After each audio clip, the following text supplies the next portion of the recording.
आदरणीय बंधुओं, माताओं व मेरी प्यारी बहनों, राधे राधे।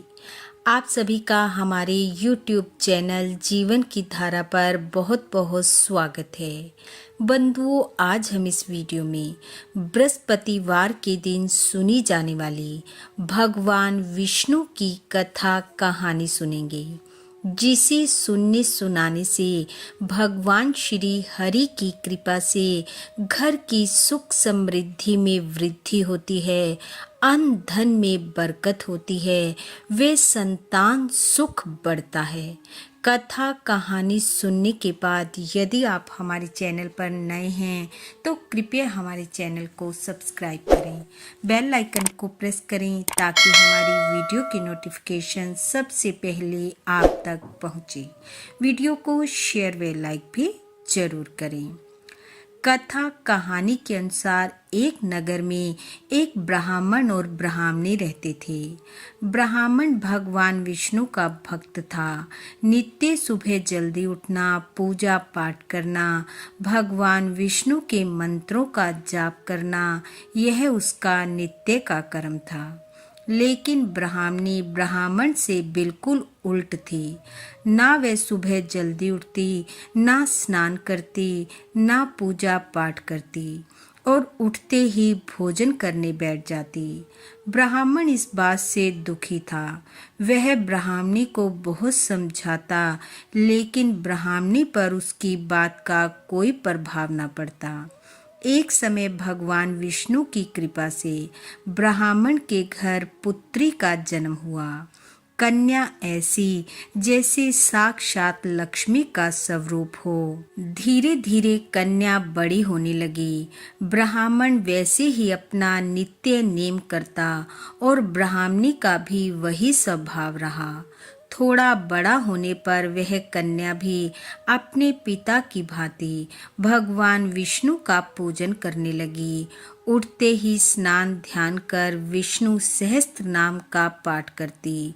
जब वह पाठशाला में पढ़ने जाती तो अपने साथ जौ के दाने ले जाती और उन्हें मार्ग में डालती जाती। जब वह पाठशाला से लौटती तो वह दाने स्वर्ण के हो जाते। वह उन्हें इकट्ठा कर अपने घर ले आती। धीरे धीरे उस कन्या के प्रभाव से ब्राह्मण के घर सुख समृद्धि का वास हो गया। एक दिन वह सोने के जौ को फटक कर साफ कर रही थी। उसके पिता ने कहा, बेटी, सोने के जौ को फटकने के लिए सोने का सूप होना चाहिए। लड़की के मन में ये बात बैठ गई। अगले दिन बृहस्पतिवार था।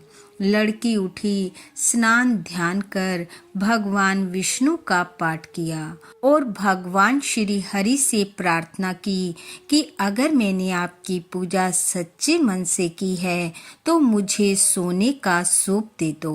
पाठशाला से वापस आते हुए उसे सोने का सूप मिला, जिसे वह घर ले आई। एक दिन वह फिर से सोने के सूप में सोने के जौ फटक रही थी। उसी समय नगर के राजा का पुत्र वहां से होकर गुजरा। उस लड़की के कार्य और रूप को देखकर उस पर मोहित हो गया और घर आकर अन्न जल का त्याग कर पड़ा रहा। जब राजा को इस बात का पता चला तो वह राजकुमार के पास आया और बोला, बेटा, क्या बात है? किसी ने तुम्हें कुछ कहा है? तुम क्या चाहते हो, बताओ। तुम्हारी नाराजगी का क्या कारण है? राजकुमार बोला, मुझे किसी ने कुछ नहीं कहा। मैं उस कन्या के साथ विवाह करना चाहता हूँ जो सोने के सूप में सोने के जौ साफ कर रही थी। राजा ने कहा, बेटा, इस तरह की कन्या का पता तुम ही बताओ। मैं अवश्य उसके साथ तुम्हारा विवाह कर दूंगा। राजकुमार ने उस लड़की के घर का पता बताया। राजा के मंत्री ब्राह्मण के घर गए और कहा कि राजा अपने राजकुमार का विवाह तुम्हारी पुत्री के साथ करना चाहते हैं। यह सुनकर ब्राह्मण बहुत खुश हुआ और उसने खुशी खुशी अपनी कन्या का विवाह राजकुमार के साथ कर दिया। अब कन्या के घर से विदा होते ही ब्राह्मण के घर में फिर से दरिद्रता का वास हो गया। ब्राह्मण फिर दुखी रहने लगा। एक दिन वह परेशान होकर अपनी बेटी के पास गया और घर का सारा हाल कहा। बेटी ने बहुत सा धन देकर अपने पिता को विदा किया। ब्राह्मण घर आया। कुछ समय सुखपूर्वक बीता, फिर वही हाल हो गया। ब्राह्मण दुखी हो फिर से अपनी बेटी के पास गया। बेटी ने कहा, पिताजी आप माँ को मेरे पास ले आओ, मैं उन्हें गरीबी दूर करने का उपाय बताऊंगी। ब्राह्मण ब्राह्मणी को लेकर बेटी के पास आया। बेटी ने अपनी माँ को समझाया, माँ कल बृहस्पतिवार है, सुबह जल्दी उठना, स्नान कर भगवान विष्णु की पूजा करना, विष्णु सहस्त्र नाम का पाठ करना, कथा कहानी सुनना। भगवान की कृपा से सब ठीक हो जाएगा। पर उसकी माँ ने बेटी की एक भी बात न मानी। सुबह उठते ही अपनी बेटी के बच्चों की जूठन को खा लिया। इस बात पर बेटी को बड़ा क्रोध आया। अगला बृहस्पतिवार आने पर उसने एक रात पहले अपनी माँ को एक कमरे में बंद कर दिया। सुबह उठकर सबसे पहले अपनी माँ को स्नान करवा, भगवान विष्णु की पूजा पाठ करवाई, कथा सुनाई, फिर भोजन करवाया। धीरे धीरे उसकी माँ की बुद्धि ठीक होने लगी।